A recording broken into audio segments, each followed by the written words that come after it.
জুম্মার দিনে মসজিদে গিয়ে সর্বপ্রথম 2 রাকাত সালাত আদায় করবেন। কি করবেন? 2 রাকাত সালাত আদায় করবেন।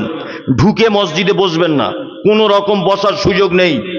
2 রাকাত নামাজ পড়েই তবে বসতে হবে আপনাকে, এটা যেন মাথায় থাকে। কি বললাম বুঝলেন? যে কোনো ভাবে হোক, খুতবা চলুক, আজান চলুক, ইমাম সাহেব মেম্বারে বসে থাক, যে অবস্থায় থাক, ঢুকেই প্রথমে 2 রাকাত সালাত আদায় করবেন, তারপরে বসবেন।